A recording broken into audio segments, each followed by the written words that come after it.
चलो अब आज वाली क्लास शुरू करते हैं, बिल्कुल जो लास्ट क्लास में हमने काम लिया वहाँ से। लास्ट क्लास में हम लोगों ने एक पॉइंट को अपने आप सोचने के लिए टाइम लिया और अब आज वाली क्लास की डिस्कशन शुरू करते हैं एग्जैक्टली उसी पॉइंट से, और फिर उसी पे बेस्ड बहुत बेसिक से क्वेश्चंस देखेंगे। फिर आज वाली क्लास में सब्जेक्टिव क्वेश्चंस भी आएंगे, ऑब्जेक्टिव भी आएंगे, सब अपने आप अटेम्प्ट करो बिल्कुल हर क्लास की तरह। तो चलो पहले ये बिल्कुल बेसिक डिस्कशन करते हैं जो लास्ट क्लास में 2 tan इनवर्स x वाला फॉर्मूला हमने देखा था। तो पहले उसकी अंडरस्टैंडिंग पकड़ते हैं, फिर उसके बाद आगे काम करेंगे। अब देखो ये ऑब्जर्वेशन बनाना और ये सोचो कि ये कब वैलिड है और जब ये वैलिड नहीं होगा तो हमने दिमाग कैसे लगाना है, that was the main task. अब ये सोचो कि हमने ये बेसिक फॉर्मूला बनाया, पर अब से पहले हमने कभी किसी सवाल में ये ट्रबल आइडेंटिफाई नहीं करी। अब स्कूल के लेवल पे हमने बार बार ये बात सुन रहे हो, स्कूल के लेवल पे इस बात को लेके वरिड मत होना, इस बात को लेके वरिड होना सारे के सारे कंपटीशन वाली गेम में। तो अगर बिल्कुल स्कूल के लेवल पे फोकस कर रहे हो तो हमारे लिए ये बात उतने काम की नहीं है। अंडरस्टैंडिंग के लिए कर ली, पर वैसे डायरेक्टली क्वेश्चंस हमें नहीं आएंगे इस बात पे फंसाते हुए। तो अब ये सोचो कि डायरेक्टली हमने लिखा कि दोनों इक्वल हैं, पर जो tan इनवर्स x है वो तो वेरी करता है -π/2 से π/2, तो उसका डबल वेरी करता है -π से π। साइन इनवर्स का आंसर -π से π तो आ ही नहीं सकता। तो ये दोनों इसका मतलब तभी तक इक्वल हो सकते हैं जब तक जो tan इनवर्स x ये लिखा हुआ है ये वेरी करे -π/4 से π/4, ताकि कि उसका डबल वेरी कर जाए -π/2 से π/2। तो अब tan इनवर्स x π/4 कब होता है, जब x 1 होता है। -π/4 कब होता है, जब x -1 होता है। इसका मतलब क्या हुआ कि जो ये फॉर्मूला हमने लिखा है ये केवल तभी तक वैलिड है जब तक x -1 से 1 है। तो दिस वाज द पॉइंट। पर x इसमें क्या हो सकता है, any real value of x। Clear है, tan इनवर्स के अंदर x क्या पॉसिबल होता है, कोई भी रियल वैल्यू डाल दो। तो अब सोचो कि अगर x 1 से बड़ा होता तब क्या होता। मान लो x अगर 1 से बड़ा हम ले लें तो क्या होगा। जब अब देखो सोचते कैसे हैं, जब x 1 से बड़ा होगा तो हमें दिखता है कि जो ये tan इनवर्स x है ये π/4 से ज़्यादा हो जाएगा। tan इनवर्स x कैसा हो जाएगा, π/4 से ज़्यादा, तो उसका डबल कैसा हो जाएगा, π/2 से ज़्यादा। तो ये जो पूरा कंप्लीट एंगल बनेगा ये एक ऐसे का एंगल बनेगा which is in the second quadrant. ये अब कहाँ पे आ गया, सेकंड क्वाड्रेंट में। 2 tan इनवर्स x एक एंगल है जो कि सेकंड क्वाड्रेंट में आ गया। तो अपने आप को समझाने के लिए बोल दें कि चलो 2 tan इनवर्स x जो है वो एक तरह से π-θ है। ये एंगल हो गया π-θ, फिर theta is this acute angle π-θ। तो अब जो साइन इनवर्स है वो ये आंसर तो दे ही नहीं सकता। तो ये सोचो, अब सुनो काम की बात, यहाँ पे π-θ है, सेकंड क्वाड्रेंट का एंगल आया, तो साइन इनवर्स वाली मशीन क्या सोचेगी कि वो कौन सा एंगल है जिसके साइन का आंसर उतना ही होता है जितना ही सेकंड क्वाड्रेंट वाले एंगल का होता है। तो मैं क्लियरिटी की ये मशीन ये आंसर नहीं देगी, ये मशीन क्या आंसर देगी, ओनली थीटा, फर्स्ट क्वाड्रेंट वाला एंगल। तो अब अगर मुझे इसके और इसके बीच में अगर कनेक्शन बनाना है तो कैसे बनाऊं। 2 tan इनवर्स x बराबर है π-θ के, पर वो थीटा कितना है ये, तो इसको अगर वहां पे लिख दें तो हमें समझ में आता है कि हमारा फॉर्मूला ये बन जाता है, ये बन जाता है simply 2 tan inverse x is equal to pi minus sine inverse of 2x upon 1 + x²। और बहुत काम की बात है, इसको ध्यान में रखना, बहुत काम की बात है, लोग इसको सही हैंडल नहीं कर पाते। पर अगर हमें ये ऐसे बोलना ऐसे सोचना अगर आ जाए तो फिर हम अपने आप ही बिल्कुल राइट ट्रैक पे होना शुरू हो जाते हैं। तो इट इज़ वेरी इंपॉर्टेंट। अब ऐसे देखो, ये तो हमने x को 1 से बड़े के लिए करा। अब ज़रा 1 मिनट खुद लगाओ, पॉज कर लो यहाँ पे और ये सोचो कि अगर x -1 से कम होता तब क्या होता। अगर x -1 से कम होता तो जो ये tan इनवर्स x है ये -π/4 से कम हो जाता, तो उसका डबल -π/2 से कम हो जाता। तो अब जो ये एंगल बनता, क्या हमें दिखता है कि ये एंगल कुछ यहाँ पे नीचे नेगेटिव ऐसे का एंगल बनता। तो अब इसको और इसको हमने कंपेयर करना था साइन इनवर्स को, तब क्या रिलेशन बनेगा वो सोचो। ट्रबल आई तो कोई प्रॉब्लम नहीं, हमने अभी आगे सुनना ही है, पर यहाँ पे पॉज करके 1 मिनट पॉज करके अब इसको फिर अपने आप अटेम्प्ट करो, फिर उसके बाद देखते हैं। जब x -1 से कम है तो अब हमें समझ में आता है कि x के -1, अब देखो बिल्कुल ऐसे सोचना, अगर ऐसे हमें समझ में आ जाए तो इसके अदरवाइज बुक्स में इतने फॉर्मूले गिवन हैं कि अगर हम वैसे करने लग जाएं तो हम एग्जाम में जाके ब्लॉक हो जाते। एक बार इसकी अगर बहुत बेसिक रिदम हमारी बन गई तो जो क्वेश्चन आई एम एक्सपेक्टिंग कि जो आएगा IIT में वो भी कोई बहुत आउट ऑफ द वर्ल्ड नहीं होगा। पर क्योंकि लोगों की अंडरस्टैंडिंग इस टॉपिक में इतनी वीक होती है इसलिए वो कुछ थोड़ी भी मैनिपुलेशन में फंस जाएंगे, तो हमें नहीं फंसना। इसलिए सारे फॉर्मूले याद करके भी हेल्प नहीं होगी अगर हमारी अंडरस्टैंडिंग नहीं है तो। अब देखो, अगर x -1 से कम होता तो जो tan इनवर्स x है वो कैसा हो जाता, -π/4 से कम, उसका डबल -π/2 से कम, तो वो कोई ऐसे का एंगल बन जाता। सिंपली ऐसा कोई एंगल है। तो ये एंगल कैसा बना, कोई नेगेटिव एंगल बना, बोल दें -π + θ। थीटा में इस एक्यूट एंगल को बोल रहा हूँ, तो इन अ वे दिस इज -π + θ। पर अब जो साइन इनवर्स वाली मशीन है वो बेचारी ये आंसर तो दे नहीं सकती सेकंड क्वाड्रेंट में। तो सेकंड क्वाड्रेंट में, इस वाले थर्ड क्वाड्रेंट में साइन इनवर्स कैसा होता है? Negative. Same negative answer sine का कहाँ पे आता है? इस फोर्थ क्वाड्रेंट में। कहाँ पे आता है? माइनस थीटा पे। तो इसकी बजाय वो आंसर क्या देगी? अकेला माइनस थीटा। साइन इनवर्स वाली मशीन क्लियर है, केवल वो एंगल ढूंढती है जो कि इस इंटरवल के बीच में और सेम जवाब दे। तो वो आंसर क्या आएगा? Only minus theta. तो क्या करें? सिंपली 2 tan इनवर्स x बराबर हो गया माइनस पाई प्लस थीटा। तो प्लस थीटा कितना हो गया? Simply minus of sine inverse of 2x upon 1 plus x square. तो अगर x माइनस 1 से कम होता तो एक्चुअली 2 tan इनवर्स x बराबर हो जाता minus pi minus sine inverse of 2x upon 1 plus x square. ये है फॉर्मूला। ऐसे सोचना आना चाहिए। तो जब हमें ये बिल्कुल बेसिक डेफिनेशन ऐसे आएंगी तो फिर हम ब्लॉक नहीं होते, फिर हमारे क्वेश्चंस हर तरीके के मैनिपुलेट हो जाते हैं।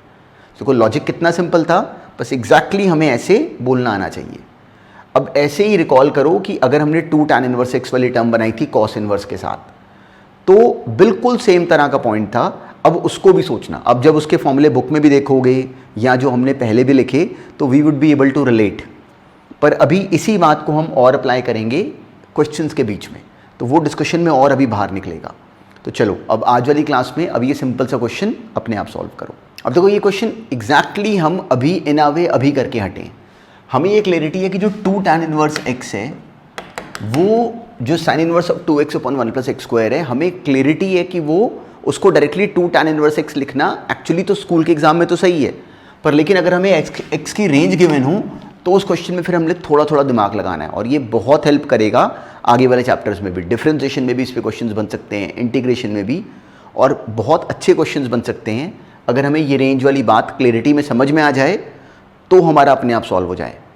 अब हमें क्लैरिटी है कि 2 tan इनवर्स x अगर x 1 से बड़ा है तो जो sign inverse of 2x upon 1 plus x square है इसको 2 tan इनवर्स x नहीं लिख सकते। उस केस में वो क्या बन जाता था? Pi minus 2 tan inverse x। हमने इस बात को ऑब्जर्व करा था कि वो बन जाएगा pi minus 2 tan inverse x। देखो 2 tan इनवर्स x क्या बना था? पाई minus sine inverse 2x upon 1 plus x square. तो साइन इनवर्स वाली टर्म क्या बन गई? Simply pi minus 2 tan inverse x। वो करते हमें दिखा कि ये और ये कैंसिल हो गए और हमारा आंसर आ गया पाई। तो जो कांस्टेंट था दैट वाज पाई। तो एग्जैक्टली ऐसे समझना वाज इंपॉर्टेंट। अब नेक्स्ट करो। अभी तो बिल्कुल सिंपल था। कॉस इनवर्स कॉस 2π/3 क्या हो जाता? 2π/3, और साइन इनवर्स साइन 2π/3 हमें क्लैरिटी है π/3। तो आंसर क्या आ गया? 2π/3 प्लस π/3 दैट इज पाई। बिल्कुल सिंपल था। नेक्स्ट करो। अब देखो इस क्वेश्चन में भी सिंपल कैलकुलेशन थी और हमें नोन थी। अब ये बात हमें कॉस इनवर्स ऑफ इसको प्रूव करने को कहा गया, 2 tan inverse directly that term. तो अब कैसे एंटर करें? सिंपली हमने इस तरह का सवाल करा था। 2 tan इनवर्स x को क्या पढ़ सकते हैं? Cos inverse 1 minus x square upon 1 plus x square. ये बनाते ही हमें क्लैरिटी थी कि अब हमारी सोचने का तरीका क्या होना चाहिए कि जो हमने बनाना है वो कॉस इनवर्स है वो तो हमने बना दिया, पर अब हमें tan square alpha by 2 tan square beta by 2 नहीं चाहिए। एक तरीका तो सिंपल सा था कि tan स्क्वायर अल्फा बाई 2 की जगह लिख दो 1 minus cos alpha upon 1 plus cos alpha. tan square beta by 2 की जगह लिख दो 1 minus cos beta upon 1 plus cos beta. ऐसे नीचे भी करो, एलसीएम लो, डायरेक्टली आंसर आ जाएगा, कोई ट्रिक नहीं थी। इसी बात को थोड़ा फैला के करते तो उसको साइन कॉस में कन्वर्ट करा, उसके बाद वही वैल्यूज डाल दी, तो एक ही बात थी। अब सिंपली इसको एक्सपांड करने पे डायरेक्टली हमारा रिजल्ट ऑब्टेन हो जाता, कोई ट्रिक नहीं थी। तो बहुत बेसिक सवाल था, बस ये अंडरस्टैंडिंग ध्यान में रखना। अब नेक्स्ट करो। अब देखो सिंपल सा लॉजिक था। अगर और कुछ ना क्लिक करे तो सोचो कि इसको ऐसे पढ़ सकते थे कि ये tan of alpha minus beta लिखा हुआ है। नहीं तो अगर चाहते तो इसको अंदर अंदर सिंप्लीफाई कर लेते। कॉस इनवर्स को फटाफट ट्रायंगल बना के कन्वर्ट कर लेते tan इनवर्स में, और साइन इनवर्स को भी कन्वर्ट कर लेते tan इनवर्स में। क्यों कर लेते? क्योंकि उसके बाद इन दोनों में फॉर्मूला अप्लाई करना सिंपल बन जाता। सिंपली हमने फॉर्मूला अप्लाई करा tan inverse of a minus b upon 1 plus a b, करते टर्म बन गई सिंपली 3/29। तो ये सवाल बहुत सिंपल था। अकेले काम की बात क्या थी कि हमारा मूव करने का तरीका राइट बने। अब नेक्स्ट करो।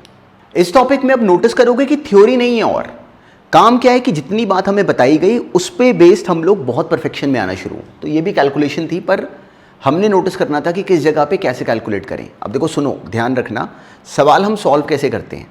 या तो हम कोई नई बात डिग करते हैं, एग्जामिनर ने हमें नई तरह का सवाल दिया, पर एक्चुअली नोटिस करो कि करना क्या होता है कि हमने एक नए क्वेश्चन को रिलेट करना होता है। सिंप्लीफाई करा, पर हमेशा देखना होता है कि सिंप्लीफिकेशन का प्रोसेस हमारा ईजी रहे, क्वेश्चन हमारे कंट्रोल में रहना चाहिए। पर उसके बाद देखते हैं कि एक स्टेज आती है जहाँ पे हम उस सवाल को रिलेट कर पाते हैं किसी ऐसे सवाल के साथ जो हमने पहले से करा हुआ है। अब जैसे ये क्वेश्चन करना शुरू करा, डायरेक्टली देखो कुछ समझ नहीं आ रहा। tan of cot inverse x, वो तो सिंपली 1/x हो गया। इसको वैसे भी बोल सकते थे सिंपली। अब देखो डायरेक्टली कुछ नहीं हो पा रहा, 2 tan इनवर्स समथिंग डायरेक्टली नहीं क्लिक कर रहा, पहले मन करता है कुछ डायरेक्टली हो जाए। डायरेक्टली एक स्टेप में कुछ नहीं हुआ, पर tan of cot inverse x कितना होता है 1/x। कैसे, वो सिंपली उसको पढ़ सकते हैं हम लोग, tan ऑफ π/2 माइनस tan, यहाँ डायरेक्टली ही क्लैरिटी है कि वो क्या बन जाता है tan इनवर्स 1/x। तो tan of tan inverse 1/x कितना हो गया 1/x। cot ऑफ थीटा हम लोग सॉल्व करना जानते थे, वो हमने सॉल्व कर दिया, टर्म ये बन गई, सिंपली ये टर्म बन गई √1 + x² - 1/x। अब मैं इसमें tan इनवर्स में अगर फॉर्मूला अप्लाई करूँ तो ये बहुत इरिटेटिंग हो जाता, तो नहीं करना चाहिए था। अब याद करो कि हमने ये सवाल कभी देखा हुआ पहले, tan इनवर्स ऑफ ये। मान लो कि अगर अब मैं फटाफट क्या करूँ कि मैं x को डाल दूँ tan थीटा, क्यों, क्योंकि हमने सुना था कि tan इनवर्स को सिंप्लीफाई कैसे करते हैं।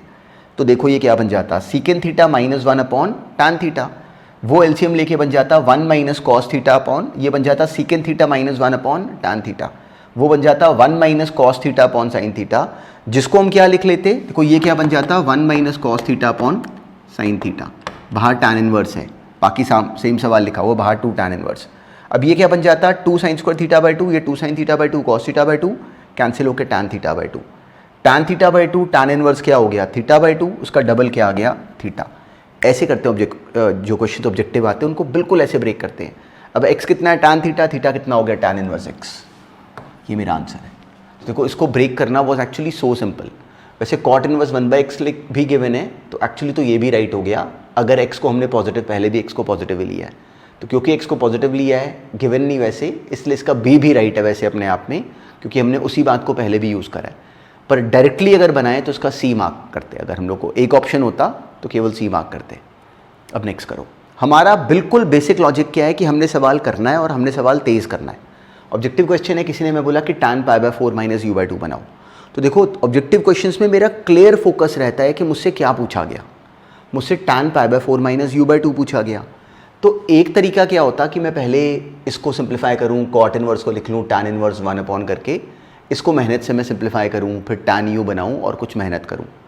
पर याद रखना ऑब्जेक्टिव जब क्वेश्चंस होते हैं ना, तो अगर IIT में एग्जामिनर ने मुझसे a-2b पूछा है तो मैं a-2b के बारे में सोचूंगा कि वो डायरेक्टली कैसे बन सकता है।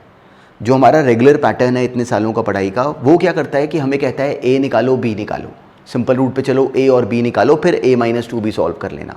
तो ऐसे मत करा करो। ऑब्जेक्टिव सवाल में अपना क्लियर फोकस होगा कि अगर a-2b बोला है तो I try to find a-2b कि क्या वो तेज़ बन सकता है। तो डायरेक्टली अब देखो इस क्वेश्चन में कैसे तेज़ सोच सकते थे। एक तरीका लंबा था, मैं इसको सिंप्लीफाई करूँ हो जाता, पर cot inverse something minus tan inverse something ये मुझे कुछ बोलता है। अगर हमने नहीं सुना तो उसको याद रखना। हमें ये पता होता है कि tan inverse x plus cot inverse x कितना होता है π/2, तो cot inverse √tan theta plus tan inverse √tan theta, ये क्या बन जाता π/2। याद रखना क्लियर है। सेकंड इनवर्स को second inverse, cos inverse sine inverse, tan inverse cot inverse की जोड़ी है आपस में। तो cot inverse x plus tan inverse x हम जानते हैं कि π/2 है, और ये हमें क्या गिवन है u। अगर मान लो मैं इन दोनों को सब्ट्रैक्ट कर लूँ, इन दोनों को मैं सब्ट्रैक्ट कर लूँ, सब्ट्रैक्ट करने से क्या होता cot इनवर्स वाली टर्म कैंसिल हो जाती और मुझे मिल जाता कि 2 times tan inverse of root of tan theta, ये बराबर आ गया π/2 माइनस u के। तो दिखता है सेम तरह की टर्म बननी शुरू हो गई। इसको 2 से डिवाइड कर लिया तो tan inverse of root of tan theta कितना आ गया, ये आ गया π/4 माइनस u/2। और क्या हमें दिखता है कि हमारा क्वेश्चन बहुत तेज सॉल्व हो गया। अब इसका tan निकाल दो तो tan π/4 माइनस u/2 कितना हो गया रूट ऑफ tan थीटा, मतलब ए ऑप्शन है। तो ऑब्जेक्टिव करते समय हमने सवालों में ऐसे सोचना है। प्रैक्टिस कर करके हमारी स्पीड बननी शुरू होती है, पर हमने हर सेकंड पूरी तरह इस जोन में रहना होता है कि हम क्या सेटअप लगाएं जिससे हमारा सवाल तेज़ हो जाए। तो दिस इज़ क्लियरली हमने क्या करा कि क्वेश्चन को तेज़ करने का ऑल्टरनेटिव निकाला, और देखो कितना सिंपल था। अब नेक्स्ट करो, सिंपल सी टर्म थी ये भी, x² - 4 अगर हमें गिवन है कि -1 से लेके 1 के बीच में लाई करना चाहिए, इसका डोमेन निकालना था। तो x² कैसा हो गया 4 कैरी करके 3 से लेके 5 तक। तो अगर किसी नंबर का स्क्वायर अगर 3 से 5 के बीच में है तो वो नंबर कैसा होगा, या तो वो नंबर √3 से √5 होगा, या फिर वो नंबर -√5 से लेके -√3 तक होगा। बिल्कुल सिंपल सा क्वेश्चन था, तो जो आंसर बना दैट इज सी, बहुत स्ट्रेट फॉरवर्ड था। अच्छा, अब नेक्स्ट क्वेश्चन भी बहुत सिंपल है, पर उसकी कैलकुलेशंस करते समय थोड़ी सी इंटेलिजेंट बात सोचना। डायरेक्टली फॉर्मूला अप्लाई करना मत शुरू कर देना, पहले कुछ थोड़ी सी इंटरेस्टिंग बात सोचना, उसके बाद फिर उस क्वेश्चन की डिस्कशन करेंगे, पर पहले अपने आप ट्राई करो। अभी ये करो सॉल्व। इस क्वेश्चन का भी लॉजिक समझना, और बुक्स में ये बहुत पैनिक वाले तरीके से सॉल्व होते हैं, तो हमने वो गलती बिल्कुल नहीं करनी। और हम लोग इस तरह के बहुत सारे सवाल देखेंगे, इसलिए इस बात को समझना। हमें किसी ने कहा कि cos inverse x by plus cos inverse y by b alpha है, तो हमसे इस एक्सप्रेशन की वैल्यू निकालने को बोला गया। और बहुत सारे क्वेश्चन हम लोग को दिखेगा कि बुक में हैं, हम करेंगे भी अभी आज वाली क्लास में। तो जो आम बुक्स में क्या करा होता है कि उन्होंने सिंपली अब इसमें फॉर्मूला अप्लाई कर दिया होता है, तो वैसे मत करा करो। सोचो कि ये एक एंगल A है, ये एक और एंगल B है, तो हमें एक तरीके से गिवन है कि A प्लस बी बराबर है अल्फ़ा के। A हमने किसका नाम रखा, cos inverse x bye alpha का, तो वहाँ से cos A कितना हो जाएगा, x बाय A, वहाँ से x एक्चुअली आ गया A cos A। ऐसे ही y इसका नाम हमने रखा हुआ b, तो वहाँ से cos b आ गया y बाय स्मॉल b, और y आ गया b cos b। अब क्या करो कि इसी सवाल को जो पूछा गया है उसको अब ज़रा पढ़ो। तो अब नोटिस करो x स्क्वायर कितना है, a square cos square a, तो पहली टर्म क्या बन गई, cos square a minus 2 times x by वो आ गया 2 times cos a cos b into cos alpha which is cos a plus b plus simply cos square b। तो देखो जो सवाल शुरू में कितना ऑकवर्ड लग रहा था वो हमने ये बना लिया।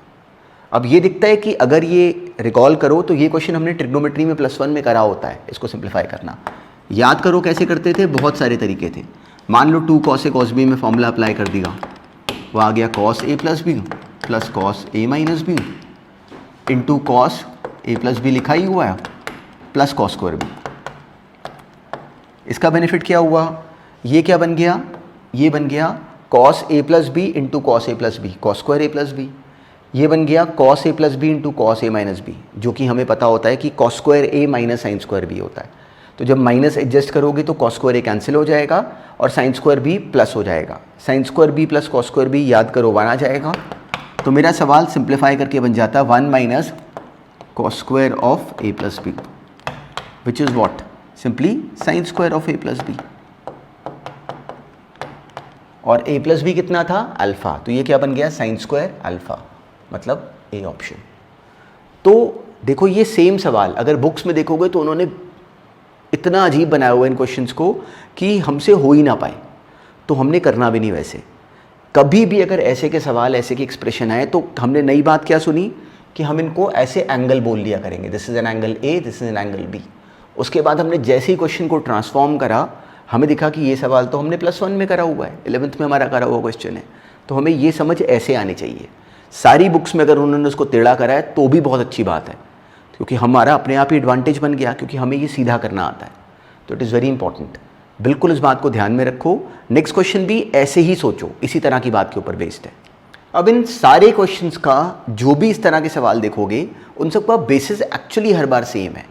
क्या बेसिस है, कोई हमें ऐसे की टर्म दे, अब सोचो कि अगर हम डायरेक्टली फॉर्मूला अप्लाई करना शुरू करें तो कितनी कॉम्प्लिकेशन क्रिएट होती, तो नहीं करेंगे।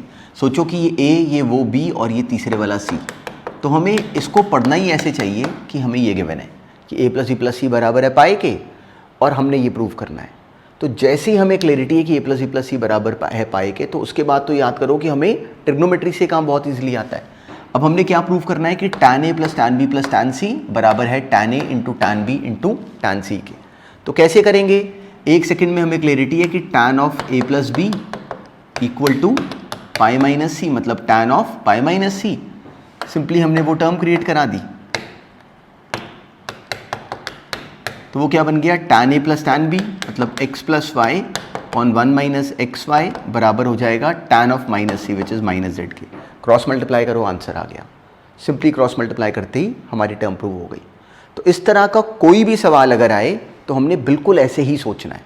अब बुक्स में क्वेश्चन देखोगे उसमें दिया होगा cos inverse x plus cos inverse y plus cos inverse z पाई है, या sin inverse x plus sin inverse y plus sin inverse z पाई है।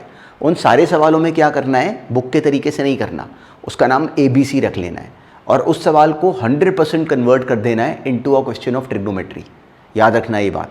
तो ये डायरेक्टली हो सकता है कि स्कूल के एग्जाम में हमें वो ये भी ना डालें, पर ऑब्जेक्टिव में इस तरह की बातें बहुत काम आती रहती हैं। तो इसलिए एग्जैक्टली इसको सही डील कैसे करना चाहिए, दैट इज़ दिस लॉजिक। एक सेकंड में ऑब्जर्व करो कि ये एंगल है, उसके बाद ये क्वेश्चन कंप्लीटली हमारे कंट्रोल में आ जाता है। तो तो इस बात को बिल्कुल ध्यान में रखना, बहुत हेल्प करेगा। अब नेक्स्ट देखते हैं। अब देखो हमें टर्म गिवन थी cos inverse x plus cos inverse √3x बराबर है π/2 के। क्वेश्चन था x निकाल दो। तो क्या करते, हमने सिंपल सी स्ट्रैटेजी लगाई। देखो अगर डायरेक्टली फॉर्मूला अप्लाई करते तो कॉम्प्लिकेटेड बनता। π/2 है तो हम लोग किसी भी एक टर्म को इधर ले जाते। मान लो cos इनवर्स x को ले गए तो π/2 माइनस cos इनवर्स x कितना हो गया, sin इनवर्स x। इसको कन्वर्ट कर लेते cos इनवर्स में। अब cos इनवर्स x बराबर cos इनवर्स y के, तो x और y इक्वल होंगे। स्क्वायरिंग करी, x स्क्वायर 4x स्क्वायर आ गया 1, x आ गया प्लस माइनस 1/2। अब हमने बार बार सुना है कि इन्वर्स ट्रिग्नोमेट्री में जब भी कभी solve for x, inverse trigonometry में जब भी कभी ऐसे की इक्वेशन आए तो याद रखना ये बात, आंसर बनाने के बाद 1 सेकंड के लिए उस आंसर को ज़रूर बैक चेक करा करो। देखो x की वैल्यू पॉजिटिव के लिए मैंने वैल्यू डाल के नहीं देखनी, पर केवल देखना होता कि कुछ बहुत ऑकवर्ड तो नहीं हो रहा। तो अगर x को -1/2 डालें तो cos इनवर्स के अंदर अगर नेगेटिव नंबर डालते हो तो उसका आंसर कहाँ पे आता है, सेकंड क्वाड्रेंट में। और ये भी नेगेटिव, इसका आंसर भी कहाँ पे है, सेकंड क्वाड्रेंट में। तो दो सेकंड क्वाड्रेंट के एंगल मिला के π/2 तो हो नहीं सकते। इस रीज़न से प्लस माइनस 1/2 में से हमने 1/2 को ही केवल रखा, -1/2 को रिजेक्ट कर देना था। तो इस सवाल का जो राइट आंसर बनता दैट वाज ओनली 1/2। तो एग्ज़ाम में, अच्छे एग्जाम्स में हम इन सवालों में ये गलती करते हैं। देखो स्कूल के एग्ज़ाम में अगर ये क्वेश्चन आया 4 मार्क्स का, तो हमने उसमें पूरा कंप्लीट करा, आंसर अगर एक्स्ट्रा निकाल दिया तो हमारे थोड़े से नंबर कट जाते बस। रेयर केस में क्लियर हम लोगों ने अगर वहाँ पे सॉल्यूशन रिजेक्शन अगर होना होता तो शायद हम लोग उस केस में नंबर अपने थोड़े से कटवा देते। पर ऑब्जेक्टिव में अगर वो हमसे इसमें अगर ऑप्शंस दे के पूछ लेते तो हमारा सवाल बिल्कुल गलत हो जाता। इसलिए हमें सही तरीके से पूरी बात की समझ होनी चाहिए। अब नेक्स्ट देखते हैं। अब देखो इस क्वेश्चन में भी मेन टास्क क्या था, कैलकुलेशंस, उनको सही हैंडल करना इंपॉर्टेंट था। cos inverse x plus sin inverse x/2 बराबर था π/6 के। तो अब अगर मान लो सबसे पहले शुरू में क्या करते कि डायरेक्टली तो कोई फॉर्मूला अप्लाई नहीं हो रहा, मान लो sin इनवर्स x/2 को लिख लें हम π/2 minus cos inverse of x/2, ये बराबर है π/6 के, π/6 के। सिंपली हमने बना ली एक्सप्रेशन। अब क्या करें, अब इन दोनों में फॉर्मूला लगाने की पॉसिबिलिटी है। तो मान लो π/2 को उधर ले गए तो cos inverse x minus cos inverse y हो जाता cos inverse of x into y, मतलब x²/2 plus √1 minus x² into √1 minus x²/4, ये बराबर हो गया -π/3 के। सिंपल सी रखी एक्सप्रेशन, ये बनी अपनी टर्म। अब cos, सिंपली दोनों तरफ cos हमने सॉल्व कर दिया, वहाँ आ गया x²/2 plus √1 minus x² into √1 minus x²/4, ये बराबर है cos माइनस π/3 के, विच इज़ 1/2। अब यहाँ तक लाने के बाद अब हमें ये क्लैरिटी होनी चाहिए कि अब अगर इसकी डायरेक्टली स्क्वायरिंग करेंगे तो फंस जाएंगे। तो क्यों ना एक काम करें कि इस x²/2 को उधर ले जाएं। जैसे हम इस x²/2 को उधर लेके गए, हमने एक बात नोटिस करी, ये बन गया 1 माइनस x²/4, ये बराबर आ गया 1 माइनस x² पूरा बाय 2 के। ये बन गई एक्सप्रेशन। अब इसमें नोटिस करो कि जैसे इसकी स्क्वायरिंग करो या वैसे हमें दिखता है कि एक तो आर वी एबल टू सी, देखो इससे अपनी कैलकुलेशन सिंपल हो रही थी। ये 1 माइनस x² है, ये नोटिस करो तो ये √1 माइनस x² का होल स्क्वायर ही है। तो क्या हमें दिखता है कि एक √1 माइनस x² दोनों तरफ से कैंसिल हो सकता था, पर वो कैंसिल करते समय अकेली काम की बात क्या थी कि एक वहाँ से सॉल्यूशन बन गया कि 1 माइनस x² इक्वल टू 0, मतलब x के आंसर एक तो x प्लस माइनस 1 आ गया। इसका क्या करना है बाद में देखेंगे। याद रखना ए बी अगर ए सी के बराबर होता है तो ए और ए कैंसिल नहीं करते, एक सॉल्यूशन उसका बनता है ए इक्वल टू 0। तो यहाँ पे वही हुआ। तो अब 1 माइनस x²/4 का रूट, इसका अंडर रूट पूरा कर लो तो ये 4 माइनस x²/2 बन गया, ये बराबर है √1 माइनस x²/2 के। तो 2 और 2 कैंसिल हो रहा है, स्क्वायरिंग करो तो x² कैंसिल हो रहा है, मतलब यहाँ से आगे कोई सॉल्यूशन नहीं आ रहा। पर नोटिस करो कि हमने इसके बाद कैलकुलेशंस को कितनी ईजिली हम लोग हैंडल कर पाए। इसी सवाल में हम कॉम्प्लिकेशन कर लेते अगर हम स्क्वायरिंग वायरिंग करने के चक्कर में पड़ते और ख़राब हो जाते। तो हमने उसको ईजिली हैंडल करा। x क्या बना +-1, यहाँ से कोई x नहीं आ रहा स्क्वायरिंग करके। तो अब x की वैल्यू +-1 पे हमने केवल एक निगाह मारनी है कि कोई प्रॉब्लम तो नहीं आती। 1 पे तो कोई प्रॉब्लम नहीं, 1 के बारे में हमने टेंशन भी नहीं लेनी। तो जो प्रॉब्लम थी वो इस केस में मान लो x को -1 डालते, तो -1 डालते तो दिखता है कि cos इनवर्स -1 कितना बन जाता, -π। साइन इनवर्स के अंदर भी नेगेटिव, cos इनवर्स -1 कितना बन गया, पाई। साइन इनवर्स के अंदर -1 डालो तो साइन इनवर्स -1/2, साइन इनवर्स -1/2, देखो ये क्या बन गया, cos inverse -1 which is cos inverse of simply -1 that is pi. तो ये बन गया पाई एंड ये वैल्यू क्या बनी, cos sine inverse of -1/2 which is what -π/6। तो cos inverse 1 plus sine inverse -1/2 वो मिला के ये π/6 कैंसिल नहीं करा रहा, तो इसलिए ये टर्म तो सही नहीं बनी। हमने x को 1 डाला, कॉस इनवर्स 1 कितना हो गया, दैट इज 0, और साइन इनवर्स 1/2 कितना हो गया, π/6। तो ये वैलिड है अब की बार। तो इस सवाल में जो हमारा फाइनल आंसर बनता वो अकेला 1 बनता, -1 नहीं बनता। देखो -1 आंसर में आया, पर हमने ऊपर डाल के जैसे ही बैक चेक करा हमें दिखा कि वो एक्स्ट्रा आंसर आया है। बीच में कॉस वगैरह की रेंज हम लोग मिस करते रहते हैं, इसलिए एक्स्ट्रा आंसर आ जाते हैं, उनको एंड में हमने रिजेक्ट कर दिया। तो it was again a simple question, ये CBSE बोर्ड में भी आया हुआ सवाल है। तो इतनी कैलकुलेशन के लिए तो हमें बिल्कुल रेडी होना चाहिए कि अगर करनी पड़े, बस करनी ऐसे हैं कि हमारे कंट्रोल में रहे सवाल। देखो वही करा, यहाँ पे कोई अगर मान लो जैसे इसमें स्क्वायर रूट वाला स्टेप करा, मान लो ना करते तो स्क्वायरिंग कर देते, स्क्वायरिंग करके भी सॉल्व करते तो भी सेम आंसर पे आ जाते। अब नेक्स्ट देखते हैं। अब आज वाली क्लास में भी हमने देखो इन्वर्स पे सेम तरीके से काम करा, बस अब इतने सारे काम को कंप्लीटली अब कंपाइल करो अपने आप। So this is the task.